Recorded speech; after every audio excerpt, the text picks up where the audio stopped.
Hello and welcome to Good Games Well Played, episode 155. I'm Clint, aka JCM. With us this week is Isli. Yo. And Messiah. Hello. And it's been a light week of news. It was the April Fool's week, so there's a lot of fake news on Monday, and then not too much the rest of the week. But I did capture a few things I wanted to go over real quick. One of them being that Immortals of Aveum is going to be getting console HDR support and FSR 3 support. We had talked about FSR previously on maybe I might have been in Discord. FSR 1.0 and 2.0, they're not quite as good as DLSS, but FSR 3 is a pretty big improvement over where it was previously. And since Immortals of Aveum was also part of PlayStation Plus, it's nice to see that, hey, it's getting FSR 3 as well as some HDR, because that game is very colorful. So nice to see. I'm curious how well it will perform on console. So I'll be interested to see once that update hits. That's supposed to be coming up. I want to see. They don't list a date here for it, but it just says in a few short weeks. So no definitive date yet. But and then speaking of April Fools, it was funny. I saw the only one I really saw was there's a Bugsnax card game. And I watched part of the trailer and I'm like, okay, that seems kind of silly. But it turns out no, it's a real Kickstarter for a card game. And it's already funded. And I'm like, okay, I guess there's a card game for Bugsnax now. I could see that being kind of fun. Yeah, it's the idea of it seems kind of it makes sense. How would you make a card game? And I didn't really fully watch the explanation of the game in the trailer, because I figured, why would I learn about something that's fake? But when I found out it was real, I was like, okay, let's actually watch it. And the idea is that you draw cards that allow you to have did you play Bugsnax? Yeah. Okay, yeah. So you draw cards that are your traps to catch the Bugsnax, and then there's Bugsnax on the field, and you play your, I don't want to call them trap cards, but because it's not Yu-Gi-Oh. Yu-Gi-Oh. Yeah. You've activated my trap card, but so you play your trap card to try to capture them, and obviously the more difficult the Bugsnax, the more things you got to do. Obviously you can't use a net on the fire ones or whatever, but the idea is you have to capture the Bugsnax, and then whoever eats a certain amount of points worth of them is the winner. And so it's I got 6 points worth of Bugsnax. I don't know how many are the more exotic ones worth 2 points. I'm not sure, but okay, you got 6 Bugsnax and then got a bunch of bungers and you eat them. It's okay, I win. I got the 6 points, and that's the idea. And there's a more advanced version as well. But yeah, it's a little card game. It's okay, that it seems short games 20, 30 minutes. And seems like a fun idea. I guess if you just want something small to play, probably play it with the kids or something. I don't know. It's only $25 to back it and then get the full release, as well as it's interesting because they're also releasing. If you back at $25, you get the full game, plus you also get a digital version, so you can print your own cards if you wanted. And I'm I guess, is that really a thing? Because the only time I ever think about people printing cards is people that would print fucking French ass Magic the Gathering cards back in the day. Oh, this is legal. I can use this. Yeah, I printed the card. I don't actually own it, but I'm going to play it. And it's okay, whatever. But yeah, silly little game. I wonder if you could, I guess if you had it digitally, I wonder how easy it would be to play that over Discord. You know what I mean? Oh, here's the digital copy of the deck, but I'm how would you randomize it? Because if it's all just a PDF, I don't think you could. Unless you shuffled files into a folder and then Google Drive shared it or something. I have no idea, but that'd be difficult. But then the other bit of news is that Star Wars Outlaws is going to be getting a new story trailer next week. That'll be coming up on Tuesday, April 9th. No details on what it'll focus on, but it'll come out. I'm looking forward to that because that's a game I'm looking forward to playing. I know Ubisoft also announced they're going to have a Forward in June. I'm curious what they plan to show there. Probably, if I had to guess, there would be Skull and Bones content, even though that game isn't really doing well. I'm trying to think of maybe DLC for the Prince of Persia game that came out. Perhaps, if they wanted. I mean, that just came out, so I don't know how quickly you could work on DLC if they had DLC for it. But are there any Assassin's Creeds we haven't heard from in a while? I mean, we haven't really heard from a lot of them since the last big announcement, but I don't know, which ones they'd really follow. But what I'm curious about for me is, will there be a new Far Cry game announced, because the Far Cry games are all a couple years apart from one another. So like Far Cry 3 was 2012, then 2014 was 4, and then they had a Primal in between that and Far Cry 5, which was 2018, and then Far Cry 6 was 2021. So I'm wondering, okay, we're in 2024, that's 3 years, which seems to be about the cycle, except between 4 and 5, but again, 4 and 5 had Primal in between it. But as far as the mainline ones, it's like they could, and they've had DLC for 6. So I'm wondering if they will announce Far Cry 7, which has me excited, because I'm like, Joe, I'd love another Far Cry. I'm like, I've been replaying, touching a couple of them just because they were on sale on Ubisoft's Connect. I wouldn't mind a new Far Cry. So yeah, but I'm not sure what else they would show there. Like maybe they'll do a second season announcement of Captain Laserhawk, perhaps. But yeah, if they're doing the Outlaws game now, are they going to show? It will be like a story trailer now, and then a gameplay trailer in June, like an extended gameplay trailer, like maybe. Yeah, I don't think they'll do DLC for Avatar: Frontiers of Pandora. But yeah, I'm not sure what else. Like, yeah, I guess it could be just a, hey, here's the Assassin's Creed games. Here's more on Hexen, Code Red, Code Jade. Yeah, my bet would be Assassin's Creed updates, and then I think you're probably right with like Skull and Bones. Maybe Rayman, that'd be a fun one. Surprise everyone with that. But do they even own that anymore? I mean, they must still own Rayman, right? Like, I'll have to, let's see. Ubisoft Rayman. I typed in Rayman. Let's see, Rayman. Well, it lists on there. That doesn't help. Wikipedia developers. So all the developers are Ubisoft. So I'm guessing they still own it. I'm trying to see when the last Rayman game came, because they had spin-off Rayman Legends was Ubisoft Montpellier. That was in 2013, and then 2014 and 2017 and 2020 for all the follow-up releases. But 2013 is when that came out. But yeah, I guess they could. I mean, yeah, I don't know. Maybe. But yeah, it's like, I don't think they'll have, like, I guess more Rainbow Six Siege content they could announce, I suppose. And then, yeah, if there's anything Splinter Cell, but, or that, if that, aren't they supposed to be doing like a full on remake of the first Prince of Persia, but it's been like super quiet and people think it's dead? I thought that. Oh, maybe. I thought that officially like got canceled or put on indefinite pause or something, but maybe it's just people think it's dead. Yeah, let's see. It's, yeah, I don't know. This is from 2023. Did that get replaced by the recent Prince of Persia that came out though? No, because that was like they announced that pretty recently and then released it pretty quick. It's like, hey, it's just another thing.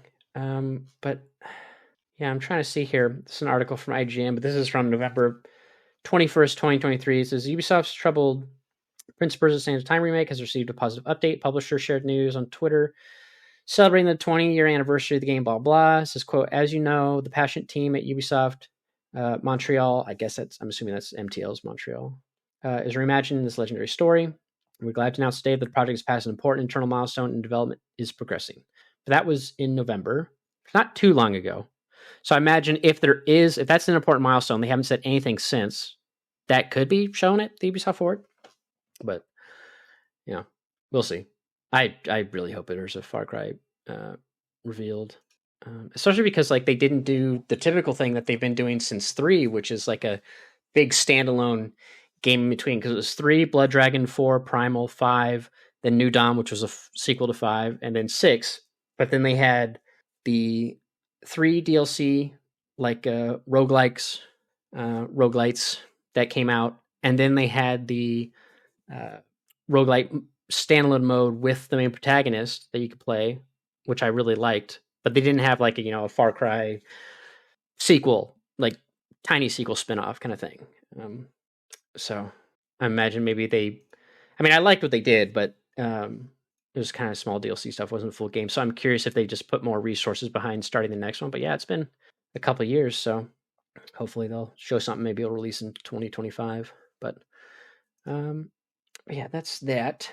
And then we also have after I go back to the start of this. So Sea of Thieves for PS5 will have progress and item transfer, and as well as some PlayStation only servers. So I guess you can, if you've already been playing on PC and Xbox, you can transfer all your progress over and all the stuff you got and what have you. And then if you want, you can play on just PlayStation servers. So there can be some like exclusive like sales for your ship and stuff like that. So if you're looking to do that, it should be fine. I don't know why you'd want to do PlayStation only servers, because you figure you'd want to play crossplay just to keep the player base up. I mean, I don't know how big that game is on Xbox still, but you wouldn't really want to cut that off. It's not like it's going to be that difference. Like, oh no, they have such an advantage. I guess the advantage would be they've been playing it longer, so maybe they have better like ship combat tactics. It's like, okay, let me get wet, no pun intended, like my feet wet playing on PlayStation just on these servers with all the newbies, then turn on crossplay and what have you. It's like when Fortnite came to Switch, and like people who hadn't played Fortnite forever on consoles went over to Switch and they just dominated, because like all the people on Switch it's probably their first time playing and what have you. And then the last thing I have here is a game that got announced called Jump Ship, which I saw. I heard about it listening to a podcast earlier this week, but yeah, it's kind of like they call it like a Sea of Thieves meets FTL plus Left 4 Dead. It's like realistic style graphics, and the idea is like it's kind of co-op focused, but you can play it solo, and you have like a ship, and you're trying to, just like FTL, you're trying to fix problems on your ship, these little puzzles, and then you go places to explore, and it's PvE, so it's like trying to get resources and stuff like that, gather them, go back to your ship, fly around like the other players there as well. But it looks pretty cool. It's like it's got ship to ship battles, like you and your friends can be a little crew and whatnot, fly around, explore planets. The trailer seemed pretty interesting. Just a small little announcement trailer came out. Of course, it being a co-op game, I don't know if I'll have a chance to actually play it, because there's so many co-op games that I want to play, just don't have time, because trying to get people together who are interested in the same game and then finding time to do it's really difficult. Always a challenge. Yeah, but yeah, I guess I don't know if it's only Xbox and PC. I'm trying to see here, because the end of this article from IGN says Kaplan and Kolianos told me it's going to ship simultaneously on PC and Xbox. So if I did play, it'd be on PC. But it looks interesting. The other thing that I wanted to call out that came out this week that kind of just was came out of nowhere with this interesting strategy is this game called Content Warning. Zai, you might have heard of this. Yep, I've watched a lot of people stream it already. Yeah, it's like, so they came out, it's like, oh, it's free for 24 hours. And then after that, it's like $7.99. So it's not that much. But it's like, I don't know what they're going to start calling this genre. If it's going to be like a job-like or corporate-like. Well, because in Lethal Company, you're working for a company and that you go out to, find resources to sell to meet your quota. And that quota keeps getting bigger and bigger until you're going to fail. And then you die and you repeat the cycle. The concept of this is like, it's similar to Lethal Company, a little more realistic looking graphics with silly faces, but like you're YouTubers essentially. And the idea is you fly to a place that has like these aliens, and you go in, you're trying to make a viral video, and you can film it from like first person, third person looking back at you. And you just go around and you try to like get pictures, like stand next to an alien creature, and you talk. And what's kind of cool is like, the idea is you make a video and you upload it, and you want to get clicks and views. And you had like a small amount you got to get, and then you have to get more and more as you go on, and then I'm guessing you fail if you don't get enough. So it's very similar kind of style as Lethal Company. But what's cool about it is that, so if like we go around, you find like a creature, like, oh, Isli, go stand by that thing, and I'll get you a picture like, hey, yo, look at me, peace out, whatever. And then you get like killed or whatever. I got it on camera. But then when you leave, only like, I guess one person has to escape. And then the game like makes a video of your run, like just cutting clips together. And then like you print out the CD and you put the CD in the TV or like a DVD, and you can watch it together. And like it shows you like in a fake like YouTube, I think it's called, is it SpookTube?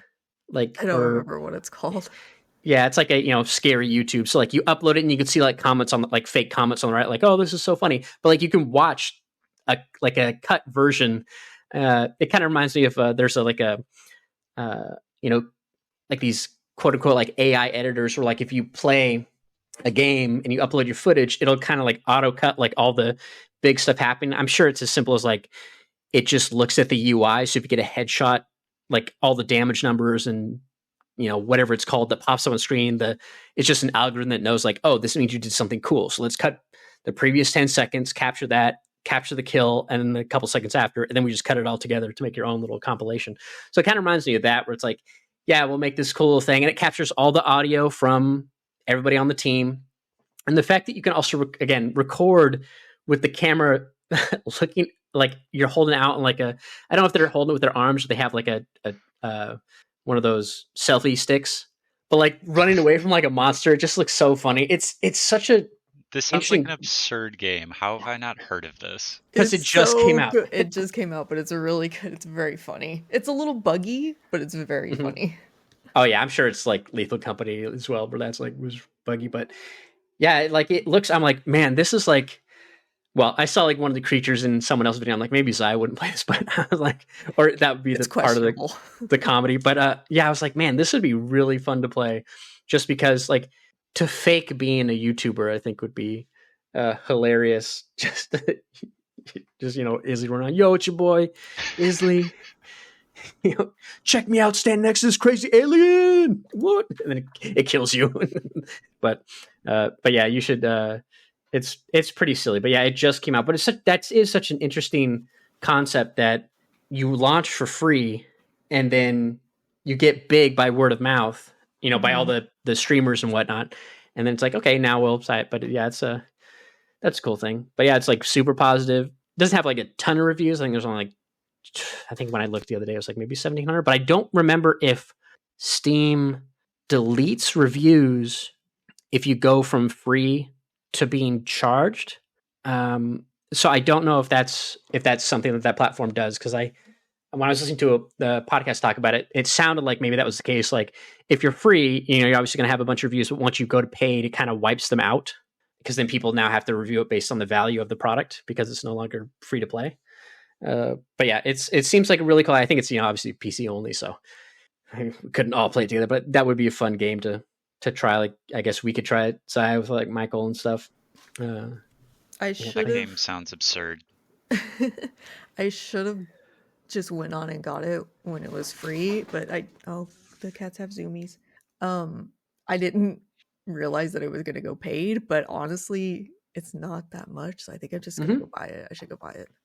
Yeah, like yeah, not that much at all. Like if we were going to play it, like I would definitely pick it up. Even if we only played it like a couple times, I feel like I can get $7.99 worth of value out of that, because it would just. And what's funny about it is like the characters, they're kind of realistic in their art stuff. Their helmets like have these little emoji faces on them, so it looks super. And what's funny is like the house they go in to watch the content looks really like it's not realistic, like design wise, like art wise, it looks like very kind of not like Animal Crossing, but like if you were to take like Animal Crossing like this next, like really kind of cartoony looking, I suppose. Yeah, it's very like colorful and simple and just like very bright and like and everything. And then you go down in the area and it's all like black and white and this like crosshatch texture, which is like really, really cool. It looks so neat.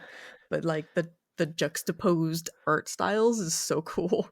Yeah, it definitely looks interesting. Because when I first saw, I'm like, oh, this doesn't look like my kind of game. But then when I saw like they go to the area, I'm like, okay, this looks this looks like it would be fun. But yeah, that interesting game that kind of, again, weird drop out of nowhere. I was like, okay. But yeah, other than that, that's pretty much it for the news. Again, it was just a big April Fool's week, so not a whole lot there. I did see Kojima tweeting like all the pictures or scans he's doing of like Sam Lake and Neil Druckmann, which I assume are going to be, people in Death Stranding 2. I saw a great comment on this. If someone made the comment that like Kojima's games feel like Adam Sandler's movies, where it's just like all of these random productions. Yeah, it's just like all of these random people, and you're just like, what the fuck are you doing in this movie? I love it. Like, hey, you go visit Koji Pro, and then you're like, yo, you want to scan your face and be in the game? I'm like, sure. Like, it just seems that's what it seems like. He's like, can I scan you? They're like, yeah, sure, why not? Yeah, because what I love is when you're playing Death Stranding, like even on a replay, like I'll get to a prepper and I'll be like, are these famous people? Like I won't know. Like I forgot that what's his name? The Cornetto trilogy. I'm blanking on his name. Who's the guy that did Shaun the Dead and Hot Simon Fuzz? Pegg? No, the director. Oh God. This is gonna bother me now. I'm just gonna look it up. But anyways, he's in Death Stranding as one of the characters, and I forgot he was in it. Edgar Wright. Edgar Wright, yeah, I forgot he was in there. I was like, oh yeah, Edgar Wright's in there, and then I forgot that I forgot Herman Holst was in there, and I was like, oh yeah, there's Herman Holst. But yeah, there's so many times I'll see someone like, is this a director? Is this someone famous? I don't know, but I'm sure there's going to be more of that in Death Stranding as well. But yeah, it'll be fun. But yeah, we can go ahead and move on from there to what we've been playing. And we'll go ahead and start with Zaya. I haven't seen you. Maybe just bad timing together. I haven't seen you on much on Discord. Oh, never mind. Probably playing Rebirth still because obviously it doesn't. You don't. I keep forgetting that you don't link it. So I'm like, oh, she's not playing anything. Which is weird because it is linked. I guess I just don't have it set up to show like when I'm playing. I don't know. I think I linked it and was just like, I don't know why I'm doing this, and then I just left it because I don't know. I just don't care, I guess. But this week actually, I haven't been playing very much because I beat Rebirth last Sunday. Nice. So I finished it. So we had talked about last time. You had like the title of the episode was like you had turned around on your views of Rebirth, based on what you were saying last episode. So for you, based on that conversation, do you feel it stuck the landing with where your impressions were? I really liked the ending, which is a complete 180 to how I felt about remakes ending. Yeah, you guys both hated the ending of the first one. I like what they did and where they're kind of going with the things that they've hinted at. It was like, okay, I see it now. I see what you're doing. I see what you're getting at. And just like, I guess the way that certain things were handled and the way that they kind of directed certain things. I don't want to get into like, I know it's a game and everybody knows what happens, but I don't want to get into like the spoilers of the differences that make it. Yeah. I like the way I handled it. I was so jaded of it. I was like, this was such an emotional thing when I was younger, but I'm so jaded on it now that I'm like, I don't know. I'm going to be bummed, but I'm not really going to like react emotionally to it anymore. No, I definitely cried. I cried at the end. Just the way that they did certain things and certain little things and stuff like that. It was emotional. The final boss sucks. It was so fucking hard. And I don't know if it's just because I suck at the game. Or if it's just because maybe I was a little bit underleveled, but I don't think so. But as far as like the way that I felt about the open world stuff and kind of the beginning of the game and a certain little android shithead, I still feel I want to delete this little fucker from the franchise. Get out of my game. Just get out. You're annoying. Yeah, I still feel the way about that stuff. Like I have no desire other than like a completionist desire to go back and finish the open world stuff that I didn't do. That's so unusual for you. I know, right? But I did. And it's Final Fantasy. You're saying that you don't want to finish open world stuff in a Final Fantasy game. I know, considering the fact I still think about going back and playing 16 just because I want to, and the DLC is coming out soon, so I need to go back and play anyway.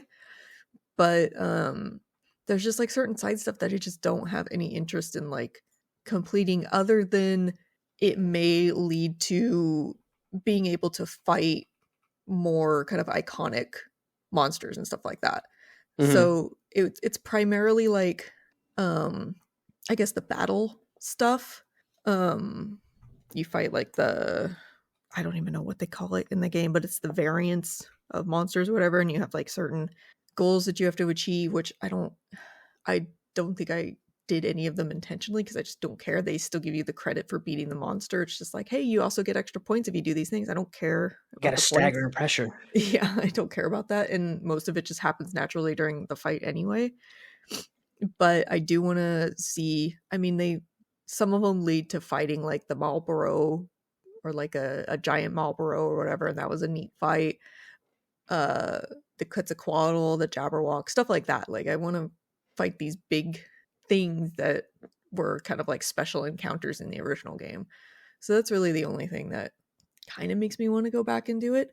I also haven't finished I guess the end game proto relic thing, so I'm really curious how that ends, but it's such a high level quest. It's like, why the jump? You're nowhere, just from playing the game normally, you're nowhere near the level requirement for those end game quests. I was like, I think that happened in the in Remake as well, where like it jumps you to the end, and unless you've done everything and grinded, you can't beat the very final thing. I don't remember exactly because I didn't do like the hard mode. I know that in Remake there were certain things that were locked in hard mode only, and I didn't do those. That might have been it. But this is it's like a side quest thing that kind of spans the whole game from like the first open world area to each region, and then it has like a conclusion kind of area, which is really, really neat. Doing that whole quest was basically the only thing that was driving me to do a lot of the side content, because it's like I want to do this thing, even though the last one, the Corel region part of that quest, was so aggravating, but it's so worth it because it was really, really fun. But it jumps from like, you can do this basically at any level because it's not really like combat focused, to okay, well, this is combat focused, but I'm at this level anyway because it coincides with what I'm doing in the main story, to like, I just didn't look at the quest and then I went to do the endgame stuff and I was like, fuck, this is so hard. Why is it I have to be doing something wrong? And I just happened to look at the map because I was getting ready to teleport away to just go do something else and take a break from it, and was like, oh, what I'm doing wrong is that I'm 20 levels too low to do this somehow. And I don't know what's happened or why. So it's like, oh, okay, I don't know. I guess this is just like the super boss of this game because there's no ruby weapon, I guess. So I do want to go back and do, but it's going to require grinding, which I think is, if I do all of the side content, the open world stuff that I skipped, I might be at the level to do that. I'm not sure. So that's like really the only thing. But as far as like the actual main content, the actual story, the way that they hit certain beats, how certain things were like shot for shot remakes of what happens in the original, just very, very good graphics. And so it was just, I was invested to the end for once. Nice. So it was fun. So I'm just gonna ask some general questions. Was the Temple of the Ancients fun? Like when I think about the OG one, there were always some sections that are kind of like, all right, this is like, especially on replay, I'm like, okay, got to do this maze bit. There's that bit with the doors. Finally, right. But did they do all those things and more, or is it kind of more streamlined? Like, how is it? It's a little bit more streamlined. I will say there's a section of it where it's hard to explain without spoiling the way that I was going to say, I really want to ask spoiler questions. Yeah, I imagine because the camera's different, right? Like when you do that door segment, OG, like the camera's pulled out, it's 2D essentially. Yeah. I don't see them doing that in the remake. But like, okay, we'll go to this 2D camera and you run through these cave doors and pop out in different spots. So they have to like retool it for that third person camera. I will say, once I got in there and I was doing it, what they did with it was very neat and it was very fun, and it was a little bit linear, a little bit more streamlined, but they do something in the middle that I was like, why did you do it this way? And then when you get to the end of it, it's like, I see why you did it this way. It's because you wanted to force me to do this stupid thing. But right. It was a little bit too drawn out, and then it just does this thing where you're just like, I hate what you're doing right now, but whatever. It's at the end, it's like, it's not that long, but I see why you did it. It's just a little bit silly, but it was good. And then you get to the fight at the end and I was like, oh my god, there it is. And it was really exciting, and it was neat that the way that they did it, the fight was a little bit difficult just because of like, I mean, I don't want to spoil. Everybody knows what it is, but I don't want to spoil like the Rebirth version. Yeah. It was a good fight. It was just a little bit annoying with the confines of where you're fighting, I guess. Yeah. Does that make sense? I bet. But yeah, it was probably the first big moment where I was like, there it is. I get to fight it now. And it was just really fun, but it was pretty good. I liked what they did with it. And was the scale of, I guess, Wutai, like, I'm assuming because you go there in this section of the game, right? Like I saw it in the trailers. Don't you go to Wutai in this game, in this version of the game? No. Okay, you don't. Okay, for some reason I thought I saw, maybe it was just some other place, but I thought like, oh, that must be Wutai, like based on like a small portion of the trailer. It could be. It could be something else that's related to the Proto Relic quest, because there is something that's similar to that style and vibe. Yeah, because I was wondering like if they'll make you go there now or if they'll do it in the next one. Like I wasn't sure how they were going to break it down. Yeah, it's going to be in the next one with the way that they're building up how the story is going and kind of like the main story versus kind of like world side story thing. It's going to be in the next one. Yeah, because I was like, okay, well, when we get the Bronco in the OG one, I was like, you can go there if you want, but then I'm like, all right, but will they do that here? Because I feel like they probably pace a little bit. I will say, light spoilers for the game because I did play some more of it. I'm only on like chapter 5. I think it's interesting the way they introduce Yuffie to the party. Yeah, that was an interesting change. I liked it. I'm like, okay, that's curious. So she knows these people. And then I was so mad that one lady was like, oh, he talks about the bounty, and then dude shows up, and then she gives you like 500 gil, like, here's your cut. I'm like, my cut? It said a ton of money on that bounty bill, man. 100K each. Where is my 100K?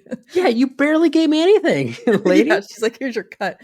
Okay, whatever. That's not even going to buy an accessory at this point of the game. Yeah, I was like, whatever. But yeah, I'm not too far. I'm just right there. There in the party, I went upstairs. It's so funny. You go like, okay, let's go to the hotel. You go to the hotel, and the guy's like, oh, since you saved that person, we'll comp it. It's on us. And then you walk away. It's like, man, it's so nice to have the hotel fully booked again. I'm like, but you paid for it. Like, yeah, you didn't make any money. Like, it's just full of people also, who. It's always free to stay at the inns. Yeah, it's like, it's so weird. And then there was that bit where, so again, light spoils, like Cloud walks up on a doorway and Aerith is having a conversation and I hear a voice, but then you find out who she's actually who she's talking to. Mm-hmm. And I'm like, that's not the same voice.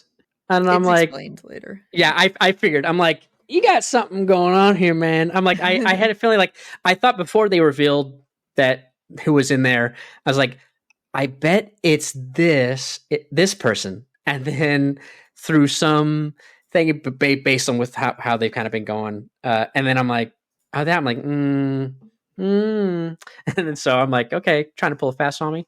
But yeah. And then, yeah. And it's usually too, like the way Yuffie reacts to the group, like it's very, she seems way more silly. Whereas it felt like in OG, it's more like, I'm trying to prove myself and I'm tough. And because no one believes in me back at Wutai, like I got to prove myself to my father or whatever. And very like, I don't like, yeah, I'll take you on. But this is like, just, she's different. We're just fine, whatever. But yeah, I'm curious if it'll be that same, just like in OG, when you go to Wutai, it's like, oh, my material's gone or not when we get there. But I imagine hopefully not. But especially if the character's different, it's like, why would it make sense for them to do that? But yeah, the way she just runs off after that sequence, like, okay, bye. And it's like, okay, bye. Like, but it's very reminiscent of like how you encounter her in the OG. You have you find her randomly, and then you have to fight her, and then you have to kind of like convince her to come with you, but not really. You have to be kind of like tsundere about it. It's very like. She's like, I'm going to join your party now. Just kidding. Bye. Yep. And then man, I wish the conversations you have where it gives you dialogue options to like that affect your relationship with characters lasted a little longer, because like I'll read the options and it's like, oh, Cloud should say this, and sometimes it's very obvious, like, okay, say this, but other times I'm like, okay, do I flatter Barrett? Do I do this? Like, I just want to, and it's like your relationship has changed. And unless you pick like the perfect one that's just like it's deepened, like I had the one with Aerith where she's like, do you remember the first time we met? And because I was on a time constraint, it was like, I think he says like, no, I don't, remind me. And the other one's like, in the church. And like, because I was short on time, I like saw that second. I was like, I better pick it. But then right below, I saw you right in my face with the flower. It's like, no, it's that one. Yeah. But I didn't change it quick enough because I was too stressed on the time. I'm like, I mean, it still worked. She still says that wasn't the first, but good memory. So at least that was still good. But yeah, it's like, I wish, just give me some more time, man. Stop, I know you barely have enough time to read the options, and you're like, I'll pick this one. It also depends too, like if you're trying to build relationship with everybody the first time through, or if you're trying to focus on who you want to take on the date. So yeah, I just want to have to be extra careful.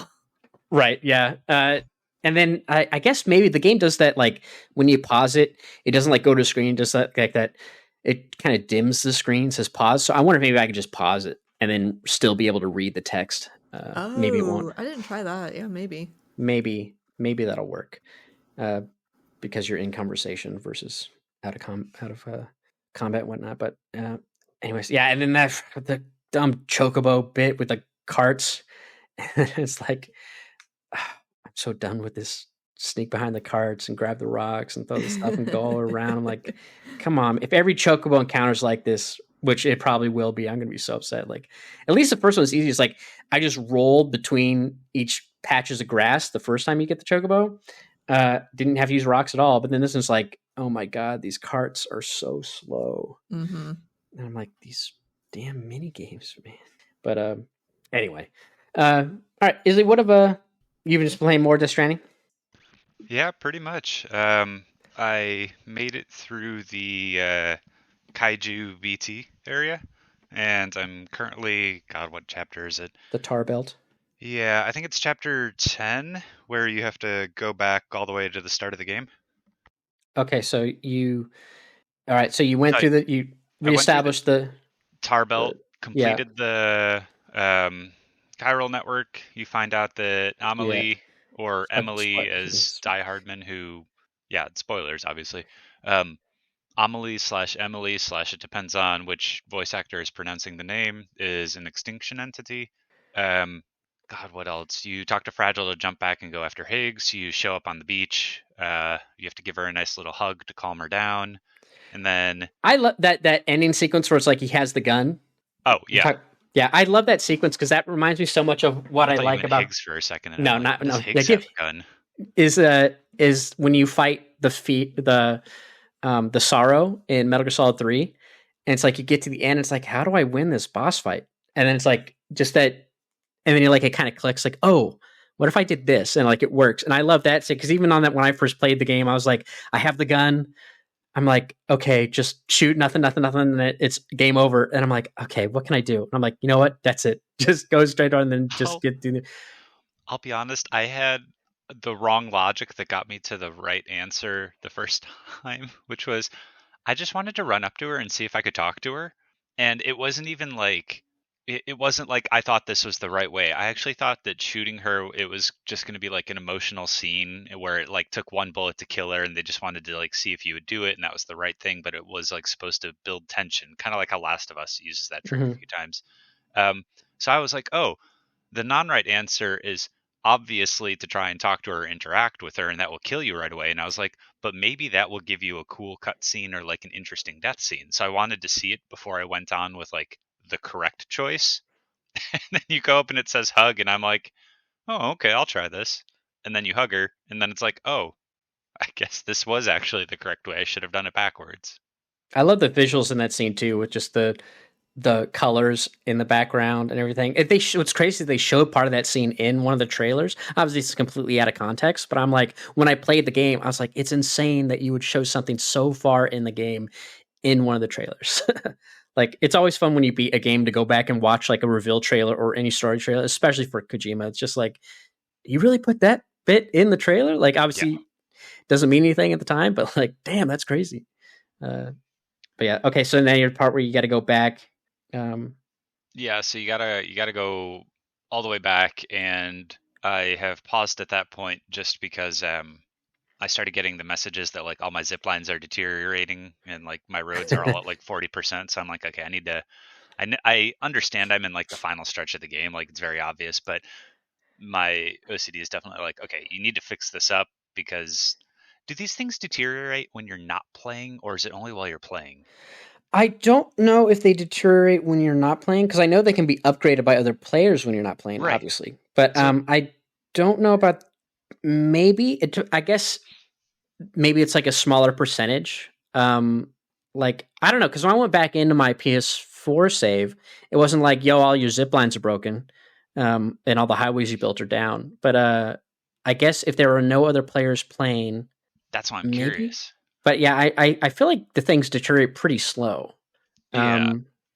But So I did decide to just fix all of that stuff up because it feels like a point of no return until I actually beat the game. And given how long the like cutscenes are between chapters, I'm like, I don't have time to sit down and watch 4 hours of movie slash TV, and actually pay attention. I need to like take this in small chunks. So that's where I'm kind of at right now. so now I don't want to.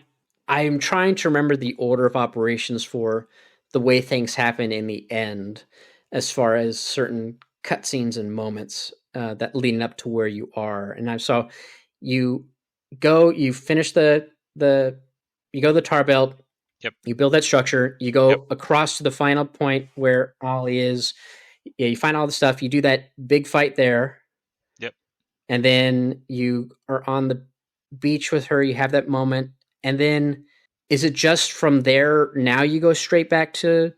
You have to go straight back to Port Knot City, Pretty or much. Yeah. not Port Knot, but capital, whatever. Pretty much. And then you get a notification of like a chiral storm and stuff. So it's Okay, so you obvious have that there's going to be another like another Clifford? cliff Cliff. segment, yeah, Yeah. cliffhanger. Yeah. Um, Okay, then so I like, remember how they go now. yeah, you know that's coming. I guess you should know it's coming by this point in the game when they tell you that information. Yep. But we're not there yet. Okay. Yeah. Okay. Then I know exactly what happens. Now I remember the order of the way stuff goes. I love that. I love that. And that mask that Higgs has, that gold skull mask, with his Egyptian themed hoodie. God, so every time I watch this, I really, I feel like this is one of the problems with putting real faces onto these characters. So Norman Reedus, for some reason, just kind of like works. Sam Lake as the prepper also kind of works. Guillermo del Toro somewhat pulls me out of it, but he somewhat pulls me out of the narrative, but I can kind of look past it. But man, I struggle so much with Higgs as Troy Baker. And then he talks about how like he has an ugly face and hates his face, and I'm just like, dude, Yeah, I can't. it's Like like Troy, Barbie. Like Margot yeah, Robbie's the wrong person to get this point across. it feels exactly like that, and I'm just like, Uh, dude, I Troy Baker is like pretty objectively really attractive, and then they put him in makeup in the game. They try to like feminize him a little bit in the game, and I'm just like, you're trying to convince me that this person is unattractive when the game scan of him even pulls out like all of the like wrinkles or blemishes he might have in real life, and then you try to convince me that he hates his face. I'm just like, I can't maybe do it this. could be the thing where like that fat kid syndrome, where like if you were kids that they talk about a lot, like even though if they're overweight and then they lost that weight as they're older, they still have that. They still feel that way, especially if they were like bullied or made fun of Yeah. as a kid. But so it could be that, like maybe I mean he orders so much pizza, like maybe he was back in the day. Who knows? Maybe his dad. Maybe pizza is the god particle. You know what I'm saying? But this dude.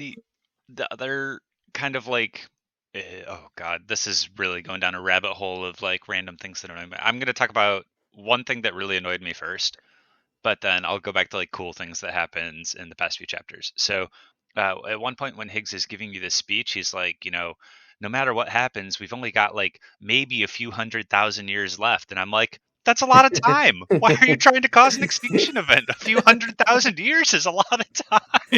Like, dude, like, when you're trying to speed shit up, you're not going to be alive. That's a shit ton. So that part was like, what time scale are you working off of, sir, where you've been alive like 20, 30 years in the game, but think that a few 100,000 years isn't enough time? So that was kind of stupid. And God, yeah, that was my biggest pet peeve. The cool parts, I really like crossing the tar belt. It's really The interesting. whales. Well, the whales, and like you get the emails explaining what to do right away of like you have to let a BT grab you. But I still think it was kind of like an interesting way to cross. So they thought about that well of, the buildings start coming through and you have to jump across and everything. So I like that.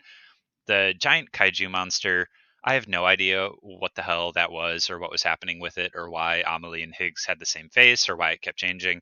No idea what was going on with that. It looked cool. The fight itself was, I don't know, kind of garbage. Yeah, not a great fight. No, I pretty much I made a bunch of rocket launchers, emptied them all. He spawned a bunch of jellyfish. I kept shooting at it. First, I tried shooting all the jellyfish creatures, realized I didn't have enough ammo, and he just keeps respawning them. So then I just stood still and emptied into him. And then, when I died, I repatriated and then just did it again and beat it. So I'm like, okay, so I basically beat this by standing still, intentionally dying, and then when I would respawn, picking up a new weapon and killing it. Yeah. Which is just kind of like a bad fight. Yeah, not a great fight. Especially when so many of the other BT fights are pretty fun, especially when they're unplanned. And I'm like, oh, I don't have any hematic grenades on me. I gotta run around and call out for help. Well, and also you can't use your grenades. You can only really use very the long rifles range. Work too, but shotgun's not super effective. Handgun's not effective. It's really you needed grenade launcher, rocket launcher, or rifle. Yeah. So that was kind of frustrating, but the approach to that area where you have to go through the jellyfish zone and the damaged city. Oh, yeah, I can't wait to get back there. Really cool. Yeah, that's one of my favorite. I remember that area so well. It's when I was playing, one of my favorite bits that I got to the other day when I went back to play a little bit more is that bit where you have to collect those tar samples for the Evo Devo scientist. Evo Devo. But I love that bit where it's there's the 5 samples and there's just BTs everywhere. I didn't have enough weapons on me, so I had some grades. There's that giant BT who I always forget he's there or it's there, but it's and then I throw a thing, but it wasn't enough to kill it, and it starts getting closer and closer, and then I'm oh, and then I ran out of ammo. That's where I just was going around. I'm all right, solid snake time, and then I'm just sneaking around, cutting the umbilical cords of all these BTs. I'm I'm getting all these tar samples. I'm not doing any, 80% delivery. It's I get everything. I'm just cutting all these BT cords, just gold hands popping out of the ground everywhere. I'm that's right. It was just so much fun. I was I love that section. But yeah, I can't wait to get to that city portion because it's just so good. Yeah. That was fun. I do kind of feel in this game, the reason I like the game but hate the story is that a lot of the actual missions, the small, not the main quests, but a lot of the small missions have really cool moments. So you just talked about when you have to go into that BT area and pick up everything for the Evo Devo person. We talked about it on Discord, but the balance of BTs aren't really dangerous. You can stealth through, you have plenty of weapons and ammunition that can deal with BTs very easily. But then you counter that with the rain and lose stress levels.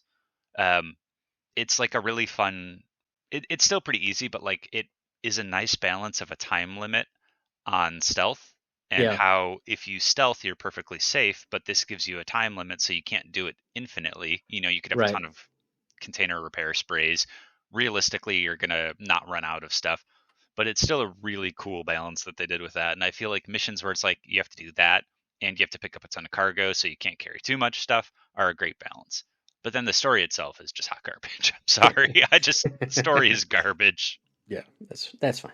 Yeah, I gotta get back and play some more Death Stranding, but yeah, like I already said, I played some more Final Fantasy. Like I said, Chapter 5, I think. I'll probably slowly chip away at that.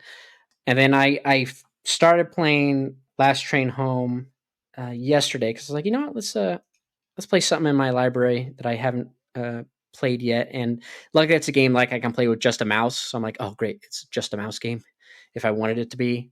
And Last Train Home is kind of like, the idea is it takes place in World War One, and it's like this fictionalized story of these Czechoslovakians who are they're trying to get back home, but they got to go through Russia. But Russia's going through a civil war, obviously, between the Red Army and the White Army, and so it's like you're trying to stay neutral, but of course the Red Army's like doing some bad shit to the civilians on your way back, and so you're on like this train that's like these different carts on it, and like it's kind of like a I don't call it like colony sim, but kind of like a colony sim, as well as resource management, kind of like Frostpunk, where like you're trying to, as the train goes along, it's consuming coal. You have food you need for all the soldiers who are there, and then I'm at the point where like after the tutorial bit, you get to Moscow, but there's like the Reds are there, and they crash their train into yours on purpose, and everything's destroyed. They like kill the major in your party, and so the captain gets promoted to major. You're essentially playing the captain, and you go there and you're like, okay, we get a new train, but now like you lost all the sections that you had previously. Like you had like a medical cart, you had an artillery. Is this like a tactical like a building game? Not a building, no. You can like modify each cart on the train. Like, oh, we don't have heat, so we can like upgrade the carts. Like maybe you can upgrade your storage cart to be like, oh, you can hold more on the train. You can upgrade the like medical carts to have, be able to heal people faster. But like you have like squads, and what you can do is as you go along, like there's these points of interest on the map as you zoom out on this world map as you watch the train go along to its next destination. And it'll be like, oh, there's a forest or a lake. So it's like what you can get. It's like, oh, you can get resources, you can get food. So like you can send out a squad, but every time you send a squad out, it consumes stamina, and they have like a certain amount of it. And after they deplete so much, they have to like, rest on the train. You can't use them anymore. But each person has like their own unique traits, where it's like someone could be like a really good forager. So you get like more herbs and whatnot and stuff, which could be used to help in research.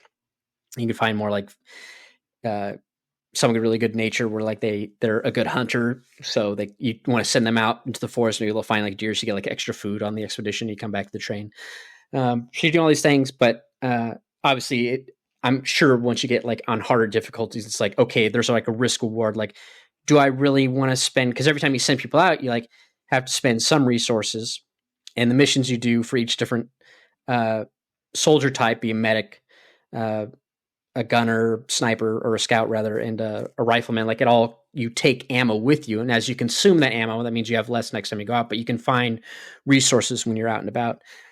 So you'd like, it's like this, not an RTS, but like a strategy sim. Like when you're playing, like you can go like tactical mode and set up like your soldiers in certain spots, and like you're running around clearing the shroud, trying to find resources, maybe saving civilians. And then like if the Red Army's there, you fight them. But then you get back to your train, and like you're trying to progress and whatnot. So like I did the tutorial bit. That took about, I think, like an hour to get through, and then now I'm in the part where like your train's starting fresh and going through it. It's fun so far. I'm not sure how long the game is, but I'm just playing on default settings. So I'm like, I didn't want to, for this kind of game, I don't want to just jump in playing hard like I normally do for other games. I'm like, well, there's a lot going on. Like there's a lot of mechanics in it, but I'm enjoying it. I picked it up because it was on sale a while ago, and I like had watched a bunch of reviews on it because like this seems like I wanted something similar to Frostpunk.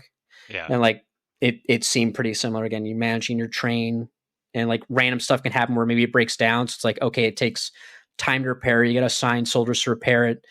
The better they are, the faster it takes. And it's like, oh, this takes 2 hours to repair. So it's like you can fast forward time. But meanwhile, if you're doing that, you can send people out to go gather resources if there's stuff close by, and there's like people you can trade with and whatnot.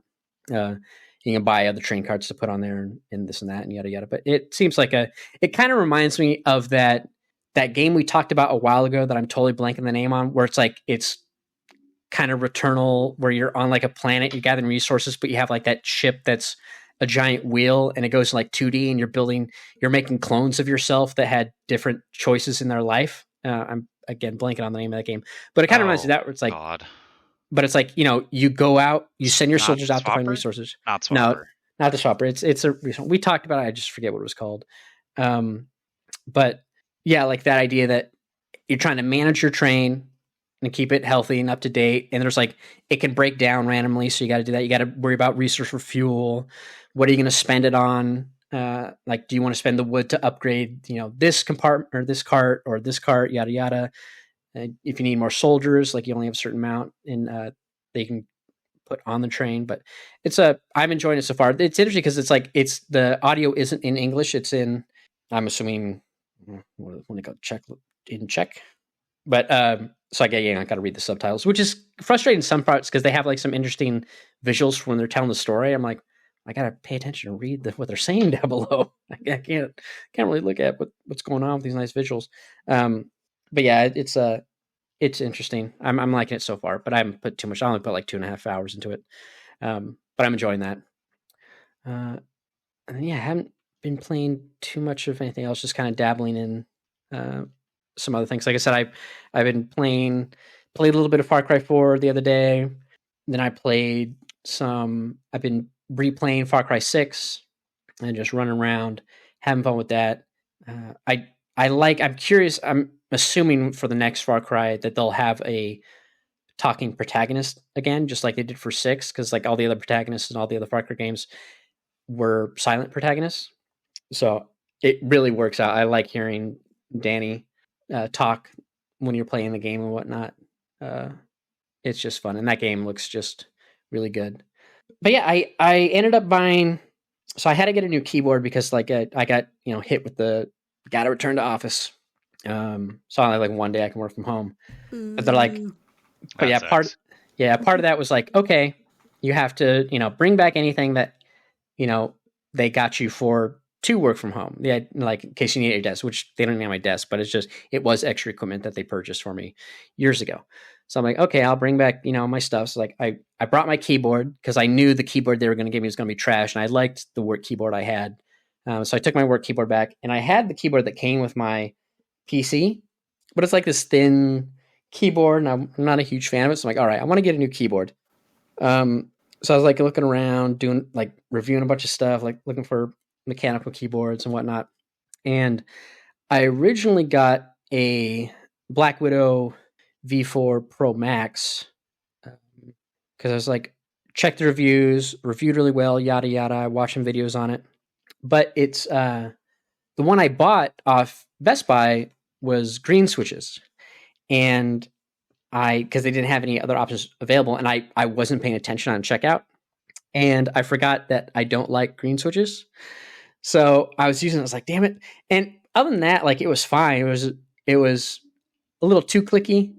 And the actuation point was pretty short. And the keys, you can put a lot of weight on them, like if you're resting your hand on it.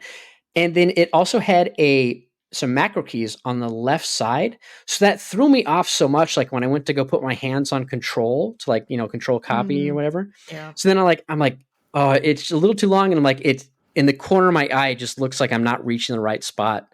And so it was messing me up. I was like, okay. I was like, I got to return this. I'm like, that'll be an easy return. I can go return it. I'm like, okay, well, let's look at another keyboard.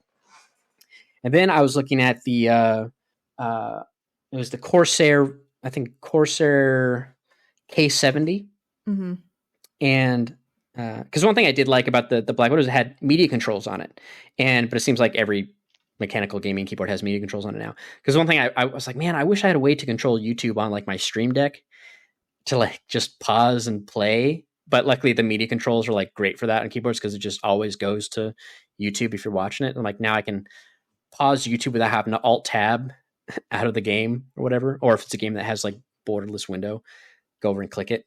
So like that's great. But so I was like, okay, the Corsair K70, I was like, this also has, because it's Corsair, you can integrate it with, you can link up your Elgato Stream Deck as well. So I guess like you could probably, for macro keys on there, you could, link it up and do that. And I was like, okay, I'll get this. It's not green switches. I think the one I had got was maybe red. But anyways, I was like, the problem was it's got an aluminum body. So like when I was typing on it, there'd be like this metallic cling sound, very lightly, but it was so high pitched. I was like, oh my gosh, I can't do this. So I used that for a couple days, but I liked the way it felt. It was better, but I'm like, I can't do that. You'd have to put like the dampening foam or something in it to weigh it down and get rid of that clack reverb when the keys pop up. Yeah. And I was like, I can't do this. So I'm like, okay, but that one I got off Amazon, so I got to return it to like a UPS store myself. But I was like, it's like, all right, well, this is the second one go. It's like, I got to go take back the Black Widow to Best Buy so I can go drop it off myself. So I was like, now let's figure out what I'm going to get instead to replace the K70. And that's where I ended up going with that Rocat Vulcan 2 Max that Zaya was talking about. Oh, you did? And it's just so much nicer to type on. Than there's no clang because it does have an aluminum top plate, but there's no pinging sound. Yeah, and also the like actuation point for the pressing the keys is nice. Like it's pretty short, but also you have to actually put some more weight into pushing the keys. Mm-hmm. And it's just nice because I can actually kind of rest my hand without pressing a button on the keyboard. And so yeah, I'm like this.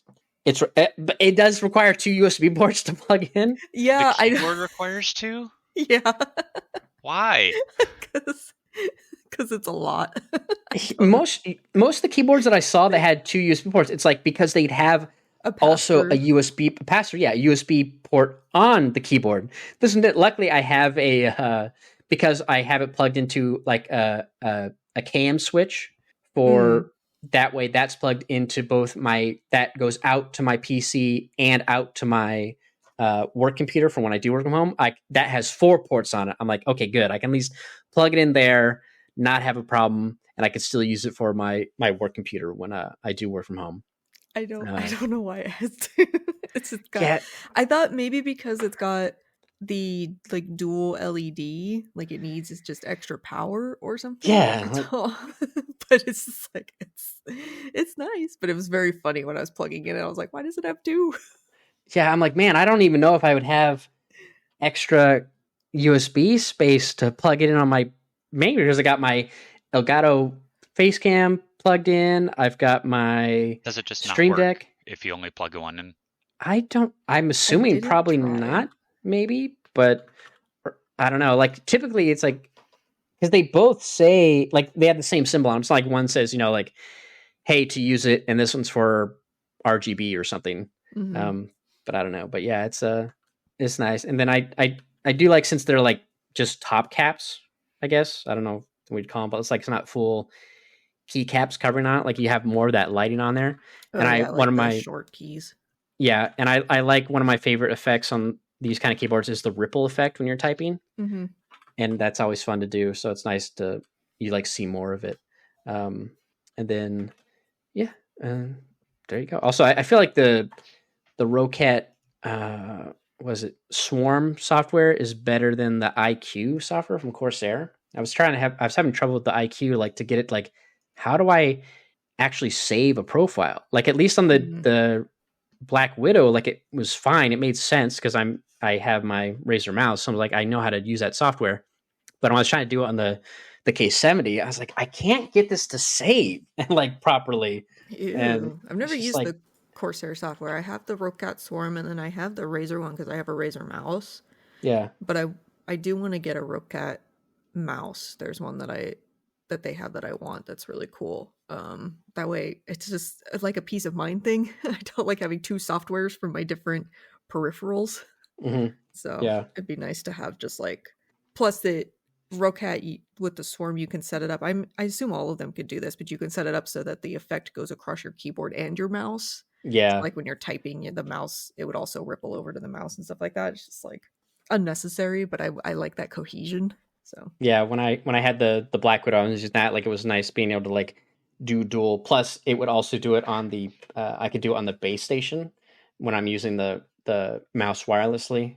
Like it's got a little light strip on goes around the bottom of that. But yeah, they all like go together. That was was nice too. Like if I wanted to. So did you get the linear switches or the tactile switches? Where's my? I don't know where my box went. They're linear. Oh, okay. Because with the Rocat you could get linear or tactile. I just curious how the tactile ones were. I got the linear ones because I like linear keys, but yeah, they were linear. What happened to that? Oh, here it is. Oh, yeah, I was trying to keep the box just in case something happened. I have my old keyboard in my box. Yeah, now, so. they're linear. Okay. Because I looked up the same one that you had talked about. It's like, okay, they have this one in stock, and it's funny when I went there, like the guy was trying to pitch me. He was like, oh yeah, I was like trying to figure out where they put their gaming keyboards at Best Buy because they move stuff around, and he's like, oh, you're looking gaming keyboards? Oh, you tried this one. You like all the switches are replaceable. Like I forget what brand it was, but it was like it wasn't a full size keyboard. Like that's the problem too. I felt like so many keyboards are either short or they have like there's like the mid size, so the home, delete, N, page down, page up, and the arrow keys are still there. But like it's like why would you have 3 tiers of mice? Like I get like having the short one for like pro gamers, I suppose. Like the 10 keyless or whatever TKLs. Yeah, but I'm like, just give me the 10 keys, man. Like that's what because Michael has a TKL keyboard, but he has like the home and all those extra buttons and stuff like that. And I was like, well, I wanted like a 96% or something like that, where it's like it's all the keys, they're all just smushed together, which I like the look of because it's just like there's no gaps in like wasted space or anything like that. But I noticed that on a lot of them, they're still missing a couple of like it's missing the insert key and the home key and stuff like that, or the scroll key. And it's like I use all those keys. I have those keys mapped to things in Final Fantasy 14, so it's like I need a whole keyboard. Otherwise, I have to remap certain things, and then I have to retrain my brain memory to not use those keys. It's just I don't know. It's just easier to get a full keyboard. Yeah, I want to figure out if there's a way that so there's like the volume knob on it.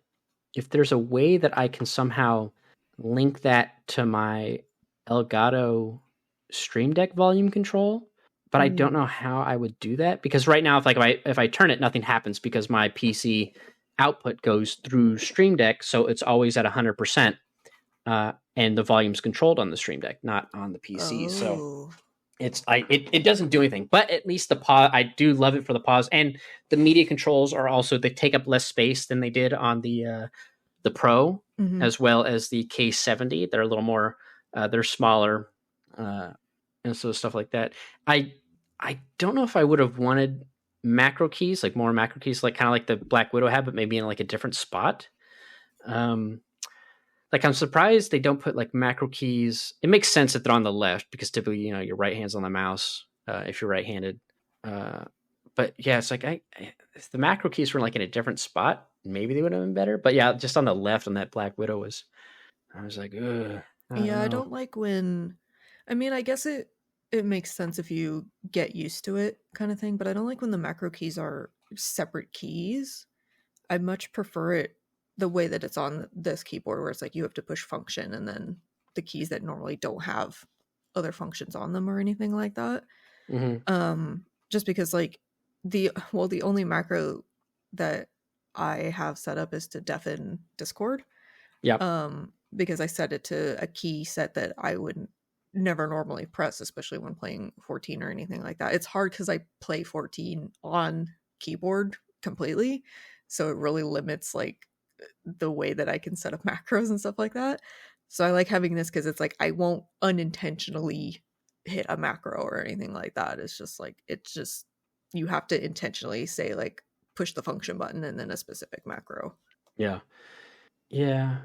I'm trying to see what else about this one. Which is it? It's the cap locks. Like I'm so used to cap locks having, depending on the keyboard, like there's a light on top of the switch that turns on to let you know if cap locks is on or off. But I'm so used to like having other keyboards be like, oh, like if you turn on, scroll lock or other things, the lights are either more up on top of the keyboard to indicate that, hey, cap locks is on. versus being like on the key. Especially like because if my hand's there, I'm not going to see the light. You know what I mean? If like cap locks is on, I'm so used to cap locks being someplace else more visible near that like F12 print screen region. So that throws me off a bit. I think the K70 had it had like this little screen on it that didn't do anything. It just had the Corsair logo, but that's where the indicators for like cap lock, scroll lock, and stuff like that would indicate. So that's something like that. Yeah, I would like where it's just all the information that you need is in one little space. You don't have to look at the specific keys. Yeah, but yeah, I'm liking so far. It feels good to type on, and then it's a good better. Key. I like the keys feel kind of like metallic a little bit. I don't know. They just have a good finish on them. Nice finish to it. Yeah. Yeah. I have another key set that I want to switch out, but I also don't want to, so I'm a little torn.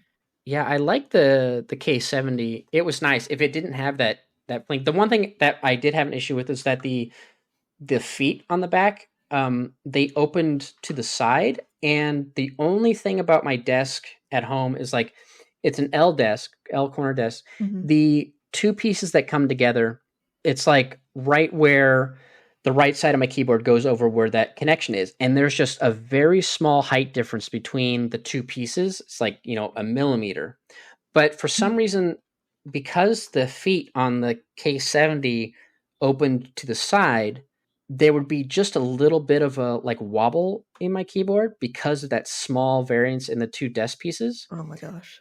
But when I had the Black Widow and just like the Rocat, the Vulcan, they open up the feet in the back, and that gets rid of it. And I don't know why that makes a difference, or if it's the weight of the keyboard or what. But like to fix the K70, my mouse pad is a little too big for my desk. I got to get a smaller one. But if I just like put the bottom right corner just barely on the mouse pad, that would get rid of it on the K70. But I don't have that wobble issue with this one, just like I didn't with the Black Widow. For some reason, the feet opening up top makes a difference, and I have no idea why.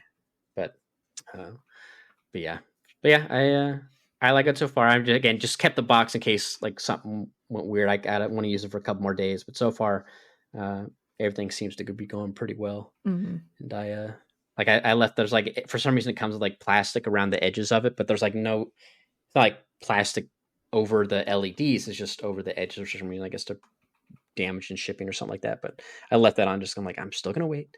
I just wish the staying cord wasn't so thick. I know it's a little excessive, but it's okay. The way I have mine set up, it just kind of goes up and like it's very close to the edge of the desk anyway, so it's out of the way. But when I do pull my keyboard forward, it like moves everything in front of it because it's just like this beast of a cord that doesn't have any give to it.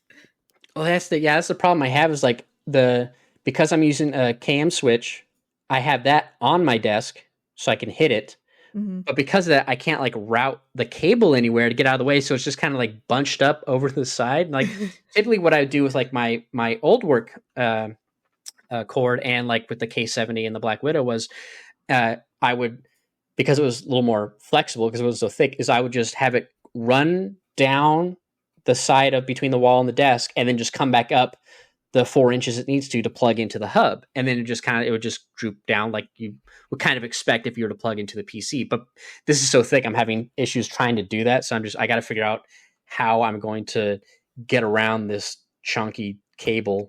I think what I might do is I might run it just straight underneath my monitor through the monitor cord guide, and then try to have it droop out the back and then just run it up behind the monitor so I don't see it as much and then plug it in that way.